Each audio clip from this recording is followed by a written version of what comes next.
वाहिगुरू जी का खालसा वाहिगुरू जी की फतेह। पिछले 2-3 दिन तो सच खोज अकैडमी के जोड़े सिखियार्थी ने उन्हों के अंदर यह विचार चल रही सी भी कईयां दा मनना सी भी हर ठग नहीं हो सकता, कई कहते सी भी हर ठग है। ये विचार दौरान आपां जिहड़ी सेध लैनी है, क्योंकि इस टाइम ते गुरबाणी जो गुरु रूप में साडे कोल मौजूद है, जुगो जुगो टल रूप विच है, वो अनुसार असी अज भगत कबीर जी का जो शब्द है उन्होंने ये सारी विचार का आधार बना के, जो कि गौड़ी राग विच है, जिन्होंने क्योंकि भगत कबीर जी ने सिर्फ हर नूं ठग के है ते मोह ठगौली पाई की भी गल आउंदी है, 5 ठगां की भी गल आउंदी है। आपां मिल बैठ के विचारांगे सफ़ा बिछा के, जो आवो भैने गल मिलें अंक से हिलड़ियाँ मिल के करें कहानियाँ समरथ कंत गियाँ। समरथ है जो कंत, हर जो ठग, जो किसी ने भी ठगौली च पा सकता है, क्योंकि जिहड़ा ठग है दूजे नूं ठगी तां ही ला जा सकता। ठगी लगन वाले का ज्ञान घट हुंदा, हर तो उपर कोई ज्ञान नहीं रखता। जद संसार च भी असीं देखते हैं कोई किसी नूं ठगी लाउंदा है, जिहदे नाल ठगी वज जाती है, ये एक सबा अंडरस्टूड गल है भी वह ज्ञान घट है तां ठगी ला गया अगला। इस करके इस सारे नूं असीं विचारांगे गुरमत की रोशनी के अंदर। इत्थे 5 पातशाह के शब्द तो आप शुरू करांगे भी जियो पाए पिंड जिन साजिया दिता पहनण खान।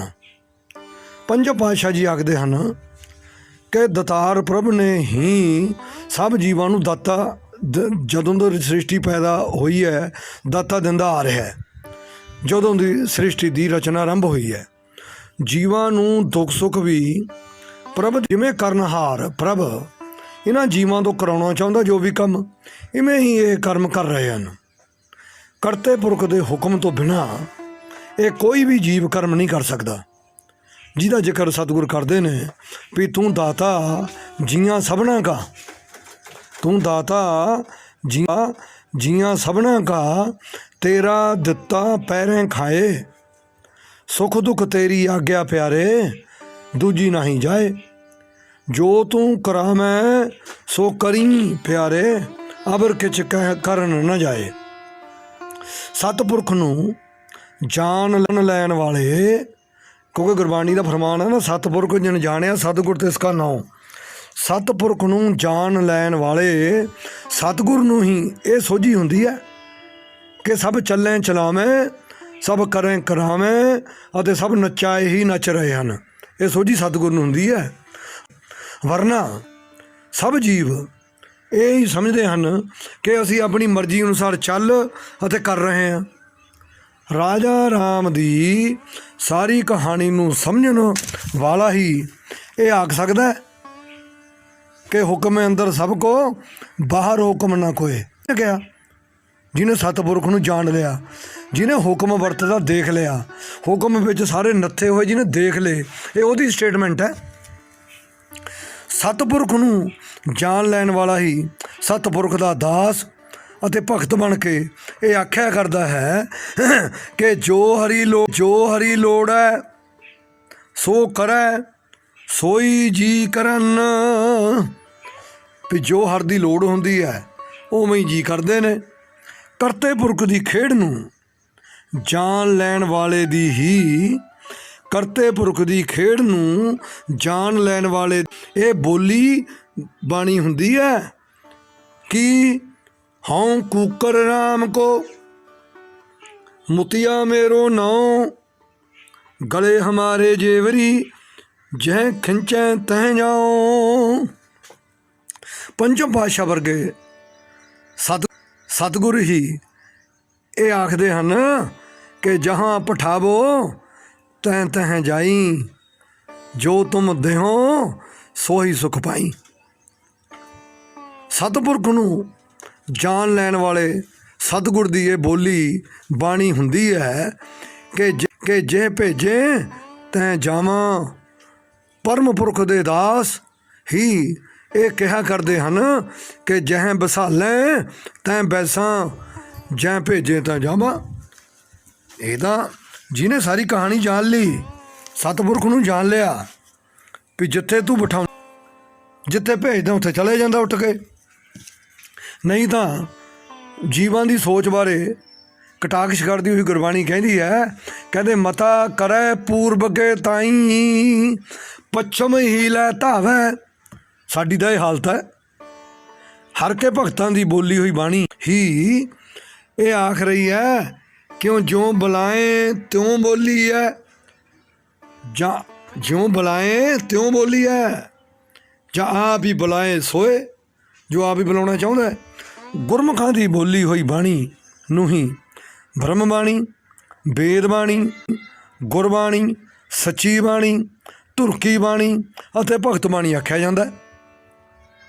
ਤੀਜੇ ਪਾਤਸ਼ਾਹ ਜੀ ਇਸ ਬ੍ਰਹਮ ਬਾਣੀ ਨੂੰ ਹੀ ਸ਼ਬਦ ਜੋ ਕਿ ਗੁਰੂ ਹੈ, ਜੋ ਸ਼ਬਦ ਸਭ ਜੀਵਾਂ ਨੂੰ ਰਹਿਨੁਮਾਈ ਅਤੇ ਚਾਨਣ ਵੰਡ ਰਿਹਾ ਹੈ, ਨਾਲ ਮਿਲਾਪ ਕਰਾ ਦੇਣ ਵਾਲੀ ਬਾਣੀ ਮੰਨਦੇ ਹੋਏ ਆਖਦੇ ਹਨ, ਗੁਰਮੁਖ ਬਾਣੀ ਬ੍ਰਹਮ ਹੈ, ਸ਼ਬਦ ਮਿਲਾਵਾ ਹੋਏ। ਗੁਰਮੁਖਾਂ ਦੇ ਬੋਲੇ ਹੋਏ ਸ਼ਬਦ ਬੋਲ ਜੋ ਅੱਜ ਸਾਡੇ ਪਾਸ ਗੁਰਬਾਣੀ ਦੇ ਰੂਪ ਵਿੱਚ ਹਾਜ਼ਰ ਹਨ ਹੀ ਉਸ ਸੱਚੇ ਨਾਲ ਮਿਲਾਪ ਕਰਵਾ ਸਕਣ ਦੀ ਸਮਰੱਥਾ ਰੱਖਦੇ ਹਨ। ਜਿਸ ਸੱਚੇ ਦੇ ਬੁਲਾਏ ਹੋਏ ਲਿਖਵਾਏ ਹੋਏ ਭਗਤਾਂ ਸਤਿਗੁਰਾਂ ਨੇ ਬੋਲੇ ਇਹ ਅੱਖਰੀ ਰੂਪ ਵਿੱਚ ਸ਼ਬਦ ਅੱਜ ਸਾਡੇ ਪਾਸ ਜੁਗੋ ਜੁਗੋ ਟਲ ਰੂਪ ਵਿੱਚ ਮੌਜੂਦ ਹਨ, ਜੋ ਕਿ ਸਾਨੂੰ ਸੇਧ ਦੇ ਰਹੇ ਹਨ, ਸੋਝੀ ਬਖਸ਼ ਰਹੇ ਹਨ। ਸਤਿਪੁਰਖ ਹਰ ਨੂੰ ਜਾਣ ਲੈਣ ਵਾਲਾ ਹੀ, ਸਤਿਪੁਰਖ ਜੋ ਕਿ ਹਰ ਹੈ ਨੂੰ ਜਾਣ ਲੈਣ ਵਾਲਾ ਹੀ ਹਰ ਨੂੰ ਠਗਾ ਸਕਣ ਦੀ ਸਮਝ ਰੱਖਦਾ ਹੁੰਦਾ ਹੈ। ਜੀਵ ਨੂੰ ਮੋਹ ਰੂਪੀ ਠਗੌਲੀ ਵਿੱਚ ਫਸਾ ਕੇ ਜਗਤ ਦੀ ਖੇਡ ਰਚ ਰੱਖੀ ਹੈ। ਆਪ ਪਾਰ ਬ੍ਰਹਮ ਨੇ ਹੀ ਇਹ ਪ੍ਰਪੰਚ ਰਚਿਆ ਹੋਇਆ ਹੈ। ਜੈ ਗੁਰਬਾਣੀ ਦਾ ਫਰਮਾਨ ਹੈ, ਇਹ ਪ੍ਰਪੰਚ ਪਾਰ ਬ੍ਰਹਮ ਕੀ ਲੀਲਾ। ਆਪ ਪਾਰ ਬ੍ਰਹਮ ਜਗਤ ਰੂਪਤ ਦੇ ਤਮਾਸ਼ੇ ਤੋਂ ਵੱਖ ਹੋ ਕੇ ਇਸ ਤਮਾਸ਼ੇ ਨੂੰ ਦੇਖ ਕੇ ਖੁਸ਼ ਹੋ ਰਿਹਾ। ਇਸ ਜਗਤ ਦੇ ਤਮਾਸ਼ੇ ਨੂੰ ਹੀ ਭਗਤ ਜਨ ਪਾਰ ਬ੍ਰਹਮ ਦੀ ਲੀਲਾ, ਰਾਮ ਲੀਲਾ, ਕ੍ਰਿਸ਼ਨ ਲੀਲਾ ਅਤੇ ਬਾਲਕ ਲੀਲਾ ਕਿਹਾ ਕਰਦੇ ਹਨ। ਠੱਗ ਨਾਲ ਸਹਿਮਤ ਹੋ ਜਾਂਦਾ ਹੈ। ਜਿਸ ਜੀਵ ਦਾ ਮਨ ਠੱਗ ਨਾਲ ਸਹਿਮਤ ਹੋ ਜਾਂਦਾ ਹੈ, ਭਾਵ ਕਿ ਹਰ ਨਾਲ ਮਨ ਮੰਨ ਜਾਂਦਾ ਹੈ, ਉਹ ਹੀ ਹਰ ਜੋ ਕਿ ਇੱਕ ਠੱਗ ਹੈ, ਛਲੀਆ ਹੈ, ਜੋ ਸਭ ਜੀਵਾਂ ਨੂੰ ਛਲਾਵੇ ਵਿੱਚ ਲੈਣ ਦੀ ਸਮਰੱਥਾ ਰੱਖਦਾ ਹੈ। ਅਜਿਹਾ ਜੀਵ ਹੀ ਮੋਹ ਰੂਪੀ ਲਾਈ ਹੋਈ ਠੱਗੀ ਤੋਂ ਬਚ ਸਕਦਾ। ਭਗਤ ਕਬੀਰ ਜੀ ਨੇ ਜਦੋਂ ਹਰ ਠੱਗ ਨੂੰ ਅਤੇ ਉਸ ਦੀ ਲਾਈ ਹੋਈ ਮਾਇਆ ਦੇ ਮੋਹ ਰੂਪੀ ਠੱਗੀ ਨੂੰ ਪਹਿਚਾਨਿਆ, ਗੁਰ ਕਿਰਪਾ ਰਹੀ ਤਾਂ ਉਹਨਾਂ ਆਖਿਆ ਕਿ ਇੱਥੇ ਕੋਈ ਕਿਸੇ ਦਾ ਪੁੱਤ ਨਹੀਂ, ਕੋਈ ਕਿਸੇ ਦਾ ਪਿਤਾ ਨਹੀਂ, ਕੋਈ ਇੱਥੇ ਮਰਦਾ ਨਹੀਂ, ਸਭ ਭਰਮ ਹੈ, ਠੱਗੀ ਹੈ, ਛਲਾਵਾ ਹੈ। ਕਿ ਕੋਈ ਮਰਦਾ ਹੈ?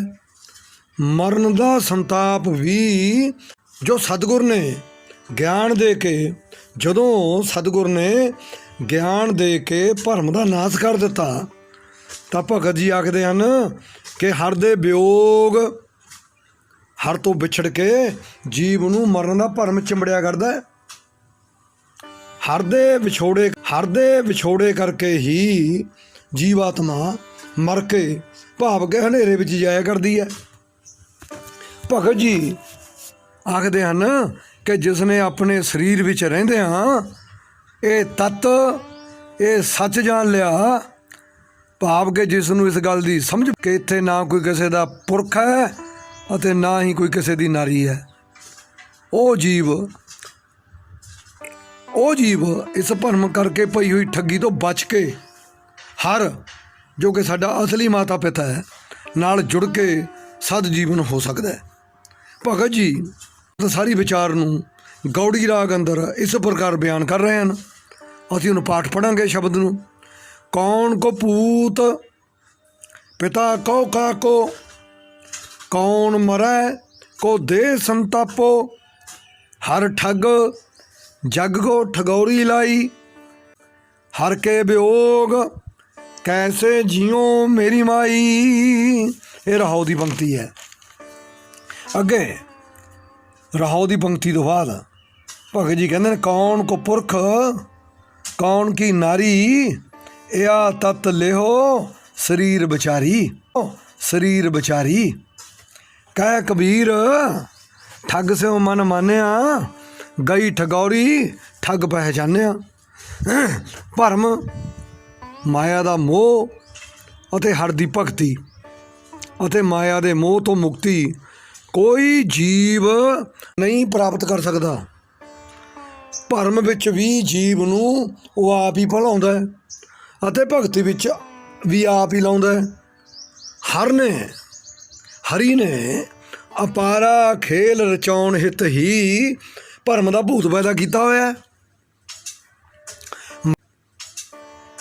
ਮਾਇਆ ਦੀ ਰਚਨਾ, ਜਿਸ ਨੂੰ ਕਿ ਸ੍ਰਿਸ਼ਟੀ ਰਚਨਾ ਵੀ ਕਿਹਾ ਜਾਂਦਾ ਹੈ ਅਤੇ ਪ੍ਰਪੰਚ ਵੀ ਆਖਿਆ ਜਾਂਦਾ ਹੈ, ਜੋ ਕਿ ਪਾਰ ਬ੍ਰਹਮ ਦਾ ਰਚਿਆ ਹੋਇਆ ਹੈ। ਇਸ ਪ੍ਰਪੰਚ ਵਿੱਚੋਂ ਸਾਡੀ ਮਨੁੱਖੀ ਜੀਵਾਂ ਦੀ ਬੁੱਧੀ ਜਾਂ ਆਕਾਂਸ਼, ਜੋ ਕਿ ਪਾਰ ਬ੍ਰਹਮ ਦੀ ਲੀਲਾ ਹੈ, ਨੂੰ ਸਤਿਗੁਰ ਦੀ ਬਖਸ਼ੀ ਹੋਈ ਵਿਵੇਕ ਬੁੱਧੀ ਨਾਲ ਹੀ ਦੇਖਿਆ ਅਤੇ ਸਮਝਿਆ ਜਾ ਸਕਦਾ ਹੈ। ਕਿਸੇ ਜੀਵ ਦੀ ਕੋਈ ਚਤੁਰਾਈ ਜਾਂ ਸਿਆਣਪ ਇੱਥੇ ਕੰਮ ਨਹੀਂ ਕਰ ਸਕਦੀ। ਜਿਵੇਂ ਕਿਸੇ ਵੀ ਜੀਵ ਨੂੰ ਉਹ ਖਿਲਾਉਣ ਵਾਲਾ ਖਿਡਾਉਣਾ ਚਾਹੁੰਦਾ ਹੈ, ਆਪਣੇ ਹੁਕਮ ਅਨੁਸਾਰ ਸਭ ਨੂੰ ਉਵੇਂ ਹੀ ਚੱਲਣਾ ਪੈਂਦਾ, ਉਵੇਂ ਖੇਡਣਾ ਪੈਂਦਾ। ਭਾਵੇਂ ਉਹ ਭਰਮ ਵਿੱਚ ਪਾ ਕੇ ਰੱਖੇ, ਭਾਵੇਂ ਹੁਕਮ ਨਾਲ ਭਗਤੀ ਜਵਾ ਕੇ ਆਪਣੇ ਨਾਲ ਜੋੜ ਕੇ ਰੱਖੇ, ਕੋਈ ਕੰਮ ਨਹੀਂ ਕਰ ਸਕਦੀ। ਜਿਸ ਦਾ ਜ਼ਿਕਰ ਜਿਸ ਬਾਬਤ ਪਹਿਲੇ ਪਾਤਸ਼ਾਹ ਜੀ ਰਾਗ ਸੋਰਠ ਅੰਦਰ ਕਰਦੇ ਹੋਏ ਆਖ ਰਹੇ ਹਨ, ਜਿਉਂ ਚਲਾਏ ਤਿਉਂ ਚਾਲੇ ਭਾਈ, ਹੋਰ ਕਿਆ ਕੋ ਕਰੇ ਚਤੁਰਾਈ। ਜਿਉਂ ਚਲਾਏ ਤਿਉਂ ਚਾਲੇ ਭਾਈ, ਹੋਰ ਕਿਆ ਕੋ ਕਰੇ ਚਤੁਰਾਈ। ਇੱਕ ਭਰਮ ਭੁਲਾਏ ਹੈ ਤੇ ਇੱਕ ਦੇ ਕੱਕੇ ਨੂੰ ਸਿਹਾਰੀ ਹੈ। ਇੱਕ ਭਗਤੀ ਰਾਤੇ ਇੱਥੇ ਵੀ ਕੱਕੇ ਨੂੰ ਸਿਹਾਰੀ ਹੈ। ਇਹਦਾ ਮਤਲਬ ਤਾਂ ਭਰਮ 'ਚ ਭੁਲਾਇਆ, ਇੱਕ ਨਾਲ ਨੂੰ ਭਗਤੀ ਨਾਲ ਜੋੜ ਕੇ ਰੱਖਿਆ। ਗੁਰਬਾਣੀ ਵਿਆਕਰਨ ਅਨੁਸਾਰ ਕਹਿੰਦੇ ਇੱਕ ਭਰਮ ਹੀ ਭੁਲਾਏ, ਭਰਮ ਦੇ ਵੀ ਮੰਮੇ ਨੂੰ ਸਿਹਾਰੀ ਹੈ। ਭਰਮ ਵਿੱਚ ਵਿਆਕਰਨ ਅਨੁਸਾਰ ਇੱਕ ਭਰਮ ਭੁਲਾਏ, ਭਰਮ ਵਿੱਚ ਇੱਕ ਭਗਤੀ ਰਾਤੇ, ਤੇਰਾ ਖੇਲ ਅਪਾਰਾ। ਜਿਤ ਤੁਧ ਲਾਏ ਤਿਹਾ ਫਲ ਪਾਇਆ, ਤੂੰ ਹੁਕਮ ਚਲਾ ਮਨ ਹਾਰਾ। ਇਹ ਨੇ ਇਸ ਬਾਬਤ ਪਹਿਲੇ ਪਾਤਸ਼ਾਹ ਜੀ ਸਾਨੂੰ ਸਮਝਾਉਣਾ ਕਰ ਰਹੇ ਸੀ। ਸੰਸਾਰੀ ਜੀਵਾਂ ਨੂੰ ਚਤੁਰਾਈ ਨਾਲ ਨਹੀਂ ਨਿਕਲਿਆ ਜਾ ਸਕਦਾ। ਜਿਸ ਪ੍ਰਪੰਚ ਬਾਰੇ ਗੁਰਬਾਣੀ ਦਾ ਫਰਮਾਨ ਹੈ ਕਿ ਪੱਪਾ ਪਾਤਸ਼ਾਹ ਵੇਖਣ ਕੋ ਪ੍ਰਪੰਚ ਕੀਆ।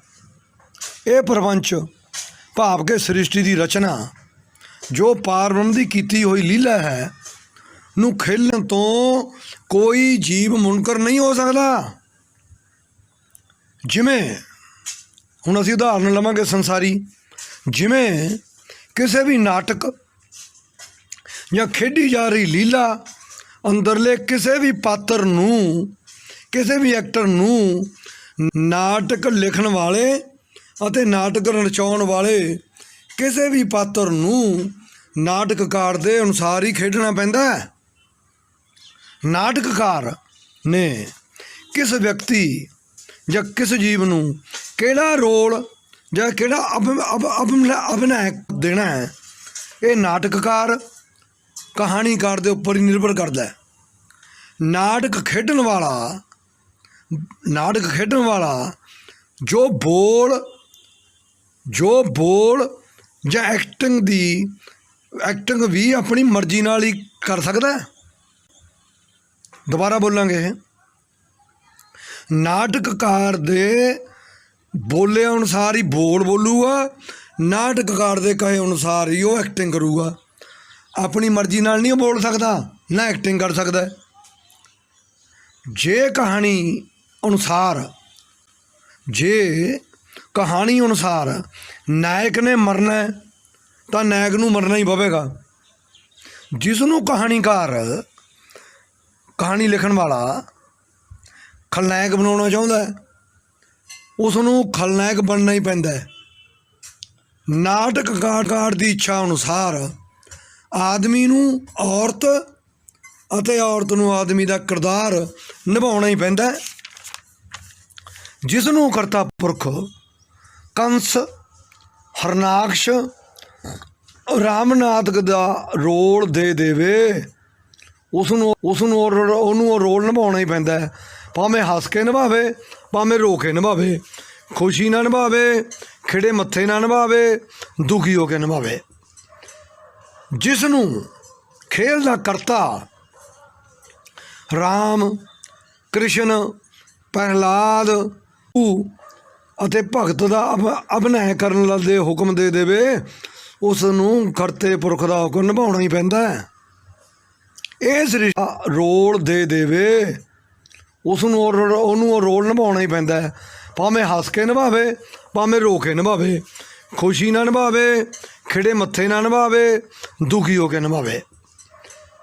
ਜਿਸ ਨੂੰ ਖੇਲ ਦਾ ਕਰਤਾ ਰਾਮ, ਕ੍ਰਿਸ਼ਨ, ਪ੍ਰਹਿਲਾਦ, ਧਰੂ ਅਤੇ ਭਗਤ ਦਾ ਅਭਿਨੈ ਕਰਨ ਦੇ ਹੁਕਮ ਦੇ ਦੇਵੇ ਉਸ ਨੂੰ ਕਰਤੇ ਪੁਰਖ ਦਾ ਹੁਕਮ ਨਿਭਾਉਣਾ ਹੀ ਪੈਂਦਾ ਹੈ। ਇਹ ਸ੍ਰਿਸ਼ਟੀ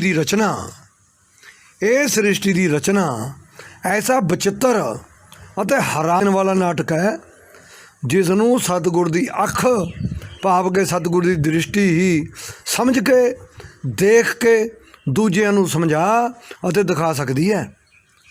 ਸਤਿਗੁਰ ਵਿੱਚ ਪਰਮ ਪੁਰਖ ਨੇ ਆਪਣਾ ਆਪਾ ਰੱਖਿਆ ਹੋਇਆ ਹੁੰਦਾ ਹੈ। ਇਸੇ ਲਈ ਗੁਰਬਾਣੀ, ਜਿਹਨੂੰ ਕਿ ਗੁਰਮਤਿ ਕਿਹਾ ਜਾਂਦਾ ਹੈ, ਅਨੁਸਾਰ ਗੁਰ ਬਿਨਾ ਨਾ ਜੀਵ ਨੂੰ ਇਸ ਵਿਚਿੱਤਰ ਨਾਟਕ ਦੀ ਸਮਝ ਪੈ ਸਕਦੀ ਹੈ ਅਤੇ ਨਾ ਹੀ ਗੁਰ ਬਿਨ ਜੀਵ ਗਤੀ ਨੂੰ ਪ੍ਰਾਪਤ ਹੋ ਸਕਦਾ ਹੈ।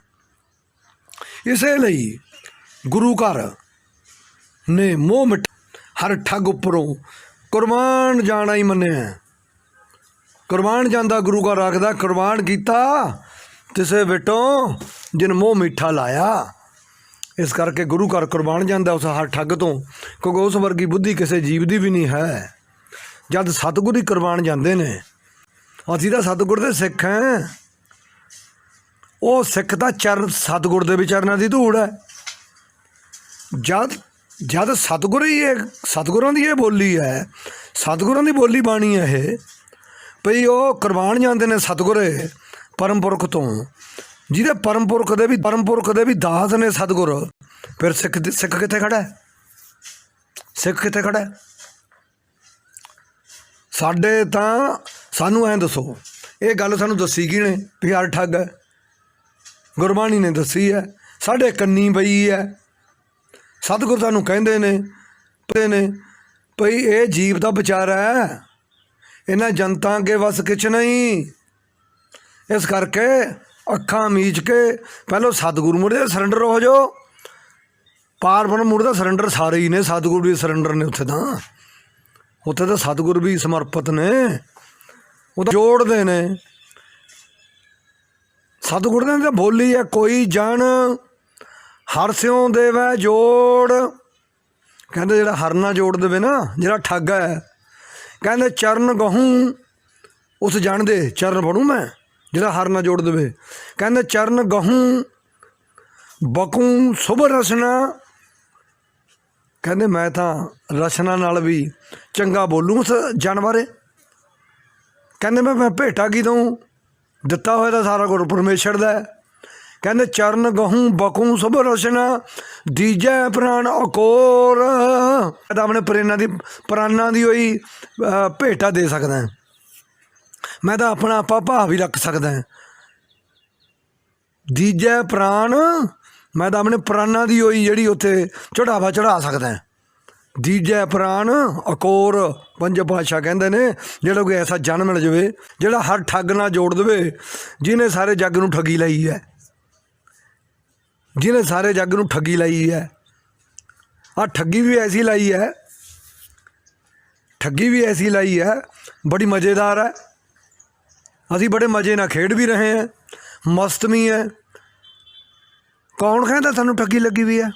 ये तो भगतां ने कहा ठगी लगी है। ये तो भगतां ने गल लीक आउट करी भी ठगी लगी है। असी तो अपना माता, अपना पिता, मेरी घर वाली, मेरा हो, मेरा घर, मेरा सब कुछ मान रहे हैं। ये तो भगतां ने दस्सिया सानू, सतगुरां ने सानू समझाया भी ठगी लगी है। सानू कितों पता लगना सी भी ठगी लगी है? जिहड़ा मोह रूप जात सारा कुछ पंजे ठग इन्नी ठगी जग ठगिया, ये दस्सिया की ने? ये दस्सिया की ने सानू? असीं तां आपे ठग बने फिरदे हैं। असीं तां रब नूं ठगण नूं फिरदे हैं। असीं तां आप मनुख अज रब नूं ठगण नूं फिरदा है। वो तां अज दा मनुख है जिहड़ा, वो तां कहंदा भी रब दी होंद ही नहीं है कोई, भी हर कोई है। ठग दी गल साइड ते रखो, भी हर भी कोई है, ये गल नूं भी मनण नूं कोई तैयार नहीं। हर कोई है, उन्हें ठगी लाई है जिन्हें, ਉਹਦੀ होंद भी है, मनुखी बुद्धि ये तो भी मुनकर है। भगतां ने तो एडमिट किया, भगतां ने सानू दस्सिया भी कोई है जिन्हें सानू ठगी लाई है। चलो हुण अज आपां इन्नी गल करांगे, ये गल चलदी रहूगी हर ठग दे उत्ते। ते जिन्नी क समझ धर्म ਸਿੰਘ ਉਹਨਾਂ ने, सच कुछ अकैडमी ने, गुरबाणी तो, भाई गुरदास दीआं वारां तो, श्री दसम ग्रंथ साहिब तो, श्री सरलो ग्रंथ तो, जां जो भी समझ पई है वो शेयर कीती है सिखिआर्थियां नाल। ते सुझाव दिओ ते गलती जिहड़ी हैगी है उहनूं दस्सिओ। गलती नूं आपां दुबारा सुधारांगे। ते वाहिगुरू जी का खालसा, वाहिगुरू जी की फतेह।